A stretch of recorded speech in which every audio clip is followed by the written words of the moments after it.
Pô, gente, acordar 6 horas da manhã pra trabalhar aqui nesse frio de Correia Pinto, de Lages, e ter que acordar ver uma matéria dessa. Olha só, o desespero, o pavor do colunista é o fato de que alguns conservadores podem se reeleger ou que alguns conservadores possam ter uma pauta que atrai eleitores.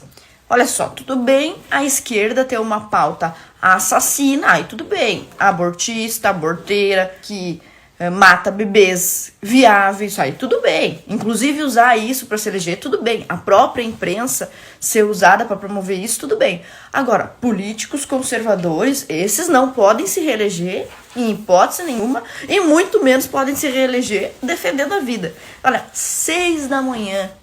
O que é a vida, né, do político que não investe seu dinheirinho na imprensa? Pessoal, vocês não têm noção da importância de vocês nesse processo. Nós tivemos a ideia de abrir essa CPI e em poucas horas nós tínhamos no sistema as 14 assinaturas necessárias. Não sei se existe outro caso aqui na Assembleia Legislativa da realização da coleta de assinaturas para uma CPI nesse prazo tão curto, tão rapidamente. E por que isso aconteceu?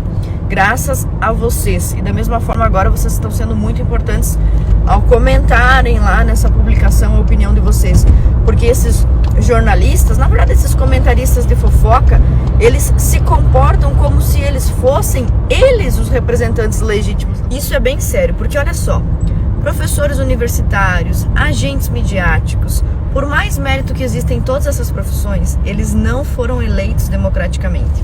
As pessoas que fazem os currículos específicos das universidades, que são coisas fundamentais na cultura e que conduzem a opinião pública e alteram o destino de vidas. Vocês viram que a atuação midiática foi fundamental para que esse bebê morresse. Então, estas informações, essa formação de opinião popular, ela acontece por meio de pessoas que não são representantes legais.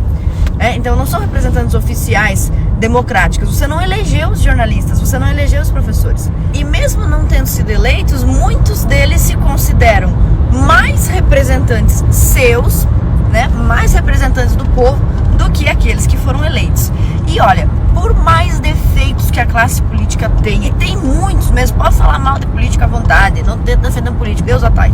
Olha, pode falar mal dos políticos, mas por mais defeitos que a classe política tenha, quem barrou, por exemplo, a ideologia de gênero na BNCC foram os políticos. Se dependesse da maioria dos professores, principalmente daqueles que são sindicalizados, e da pressão midiática, gênero estaria nas pautas obrigatórias da BNCC. Quem barra o aborto nesse país? São os deputados.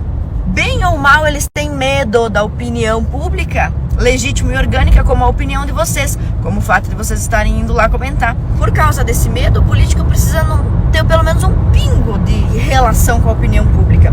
O aborto no Brasil não foi legalizado em todo o tempo, com qualquer peso fetal, com qualquer viabilidade fetal, em qualquer idade gestacional, em qualquer circunstância. O aborto só não foi legalizado em todos os termos por causa da resistência de políticos conservadores ou de políticos que são cobrados por eleitores conservadores.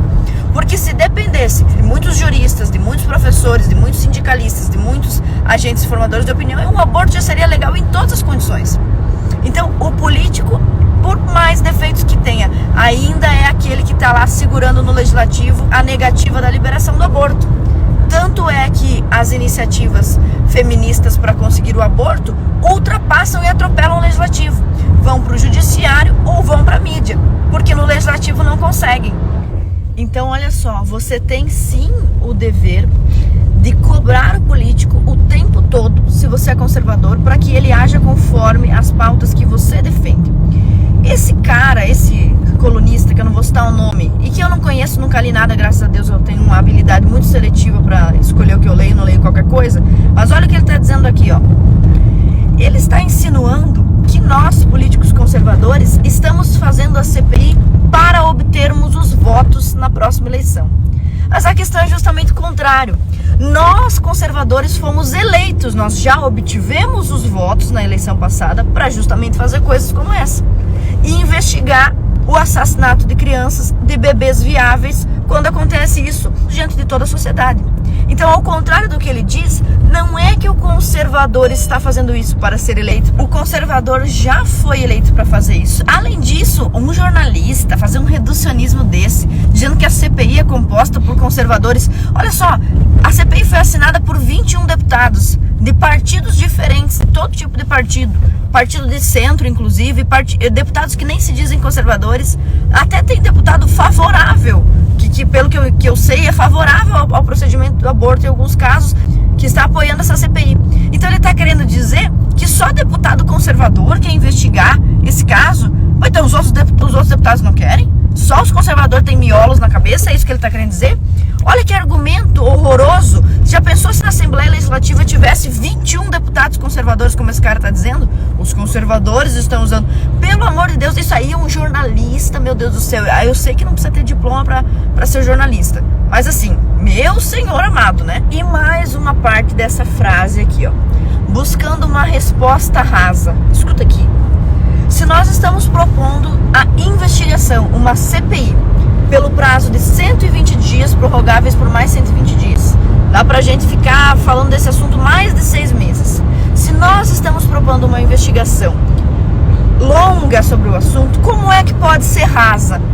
Rasa é a opinião midiática baseada em um processo sigiloso que eles não conhecem. Os deputados querem conhecer a realidade da família. Ele diz que a família sofreu grave violência, está sendo graves traumas. Qual é a real dimensão da gravidade desse trauma? Como é que ele sabe se ele não conhece o processo? Ele leu os autos que estão em sigilo? Se ele leu, alguém vazou criminosamente para ele. Se ele não leu, ele está igual eu e você. Nós não sabemos. O que nós sabemos é raso. O que a CPI vai fazer é nos permitir aprofundar o que sabemos. Do que o jornalista vive? Ele vive de fato novo. Ele vive de investigação. Alguns vivem de fofoca, de invencionista, de mentira também, né? Tem essa categoria, fofoquinha. Mas o jornalista, ele vive de investigação, de resultados de investigações, de noticiar fatos novos, coisas que foram descobertas. Agora você vê o bonito aí, que eu não sei de que lado que ele é, mas não deve ser de direita esse cidadão. E conservador com certeza não é, né? Tenho certeza absoluta. Esse cara é um jornalista assim, espetacular, é um jornalista contra investigações. Eu nunca vi isso. O jornalista, ele vive, ele só recebe o salário dele porque uma investigação, uma coisa nova surgiu, mas esse aqui, ele é contra.